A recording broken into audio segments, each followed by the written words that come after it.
பார்வதி என்ன கேட்குறாங்கன்னா, முந்தின நாள் நடந்த டாஸ்க்கு, அதாவது ஒரு ஒரு ஒரு பேட்ச் மாதிரி இருக்குது, அதை வந்து ஒரு கண்டஸ்டன்ட் மேலே ஒட்டணும். அந்த போட்டியை வந்து கம்பேர் பண்ணி திட்டுறாங்க. நேற்றுக்கு எங்களை வந்து கீழே அமுக்குனீங்கல்ல எல்லாரும் போட்டு மேலே விழுந்து, அது அந்த ஸ்ட்ராட்டஜி கரெக்டு அப்படின்னு சொன்னால் இந்த ஸ்ட்ராட்டஜி கரெக்டு தானே அப்படின்னு சொல்லி அதுக்கு பதிலுக்கு பதில் பேசுகிறாங்க.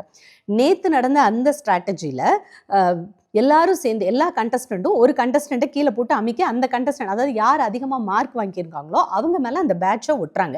இது வீட்டில் இருக்க 9 பேரில் பார்வதியை தவிர்த்து கமருதீனை தவிர்த்து மற்ற எல்லாரும் சேர்ந்து ஒரே மாதிரி டெசிஷன் எடுக்கிறாங்க. விக்ரம் தான் இந்த ஐடியாலஜியை போடுறாங்க. ஸோ ஃபஸ்ட்டு சபரி நிறைய மார்க்கு அவர் அவுட் பண்ணுறாங்க, அடுத்து கமருதீன், அடுத்து பார்வதின் மார்க் வரிசையில் இந்த மாதிரி அவுட் பண்ணிக்கிட்டே வராங்க.